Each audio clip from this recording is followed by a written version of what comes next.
It's me, Kevin VanOrd, and I'm sitting here with Corey Oldsberry from Nintendo America, and you are here to show a very special Wii U game, are you not? Absolutely. Today we're actually going to be showing Bayonetta 2 for Wii U. Of course, fans of the original, of course, I guess I should say, this game is coming exclusively to Wii U in 2014. We're really excited showing it off for the first time gameplay this year. So, obviously, first time Bayonetta showing up on a Nintendo platform.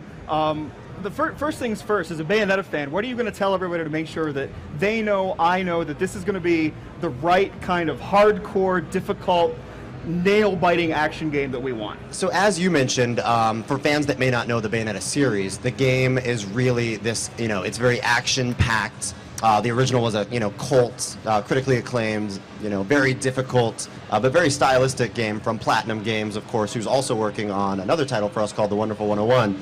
But again, as you mentioned, that over-the-top action and challenge. And as we see once we get gameplay going, you'll see that we are pulling no punches to bringing this to the Wii U platform. Great. Now, if you're out there in the audience watching, make sure you can use hashtag GameSpot E3 on Twitter to ask questions. You can go to the twitch.tv chat, and I'll try to ask as many things as we can. But Corey, why don't you just lead us in and show us what you guys want to show us today?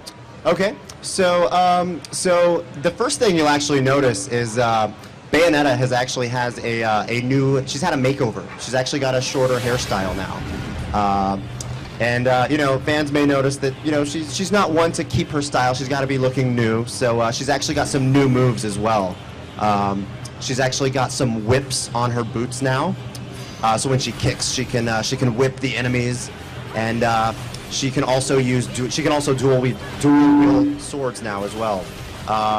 The action, I should say, in this scene too, to just kind of set the stage, you're actually fighting on a jet fighter and going through this cityscape all along while you're fighting these angelic centaurs.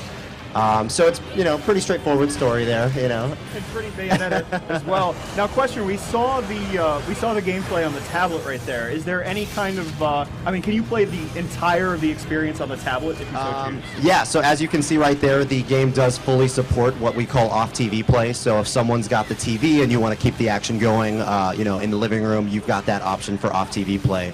Now Terry, who's actually playing right now, demoing the game, he's using the traditional controls, which again, everyone that's played the original, you're going to be used to those, button combinations, the analog to control. But the game does feature an accessible touchscreen control option as well. So for those that might be intimidated by, the challenging nature of, performing all of these combos, you can actually tap the touchscreen with the stylus to attack, slide the stylus to jump or evade. So again, there's the option to make the game a little bit more accessible to those fans that are just getting into the series. But for the folks that are already into the series, presumably the addition of those kinds of controls in no way impacts their own so-called hardcore experience. Absolutely. This game is definitely hardcore. You can see one of the new things they've actually added as well. In the upper left, you'll see the magic gauge filling up. When you actually fill that all the way up, you have the opportunity to perform what's called the Umbran Climax, which is a brand new attack. Essentially, it's kind of this system where you can unleash devastating attacks on your enemies, and it kind of gives you this, I should say, a good sense of release and really power, sense of power and euphoria, if you will. So, the original Bayonetta, certainly known for a certain amount of gratuitousness in terms of the character. We saw a lot of her body, let's say. Shall we presume to see the same thing in Bayonetta 2? You'll see a lot of her body. You'll see a lot of her torture attacks here as well, which return. You've got these great torture attacks.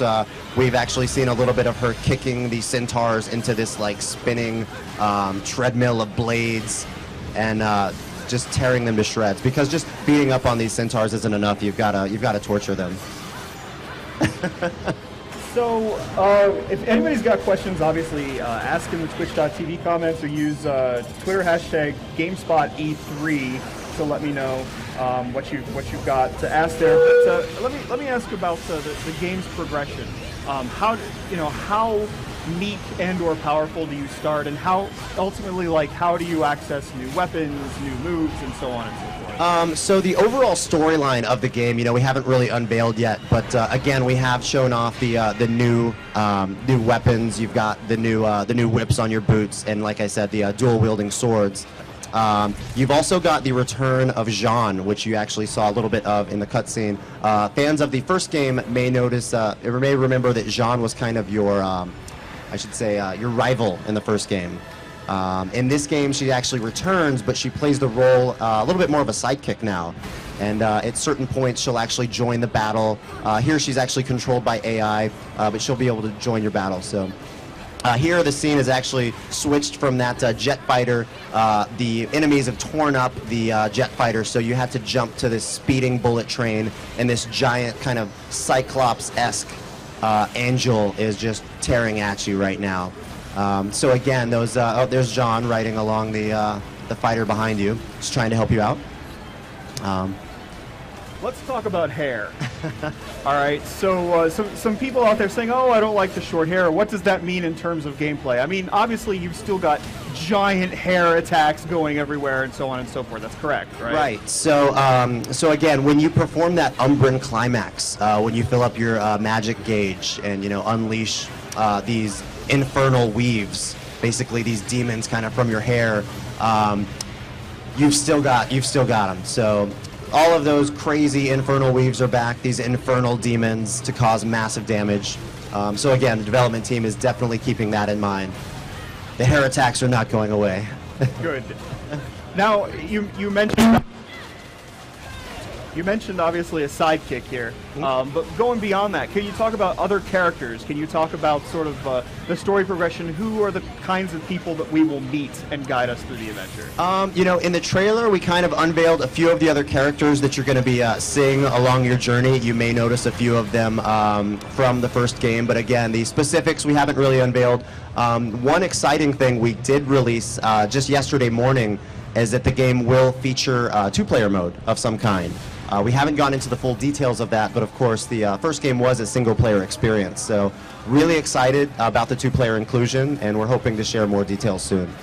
Great. Now we've seen some bosses in action, as it were here. What kind of insanity can we expect from these big boys? Well, right now, again, you see this massive Cyclops-esque enemy. The interesting thing, after this battle actually finishes, so in the first game you were really fighting against these angels throughout the game.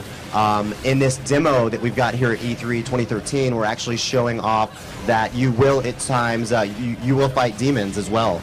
And so, to what degree that plays a role, we haven't gone into quite yet, but it's not just angels anymore. So here you can see Jean and Bayonetta teaming up.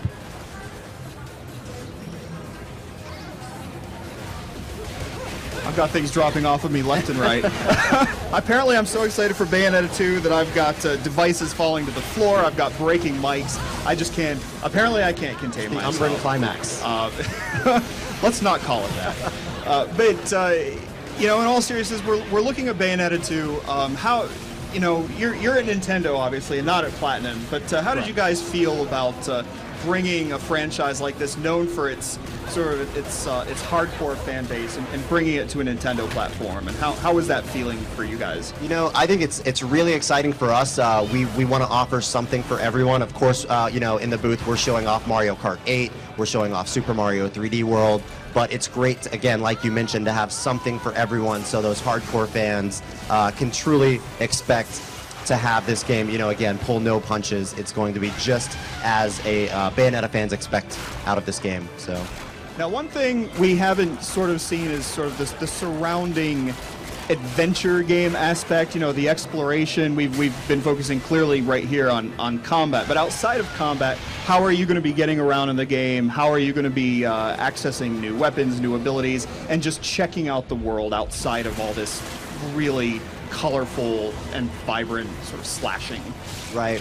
Again, that's another great question. I mean, all we're able to show off here at E3 are these kind of intense cinematic boss fights. Right here, you're actually going to be fighting this giant infernal demon named Gamora, who again really didn't fight the angel, or you didn't really fight demons in the first game so much as you were fighting angels. So there's a little bit of kind of mystery as to why these things are happening.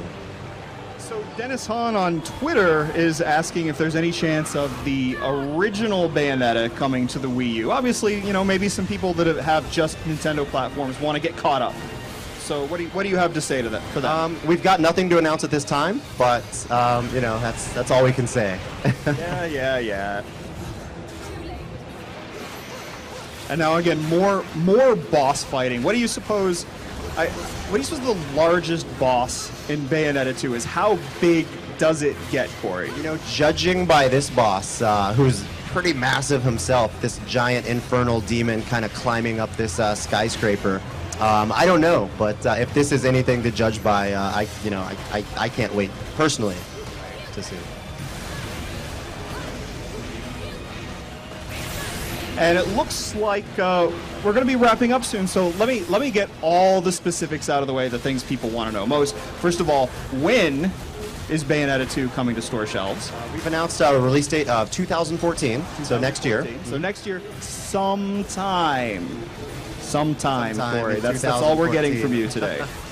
Sometime in 2014. All right, sometime in 2014. Obviously, it's a Wii U exclusive.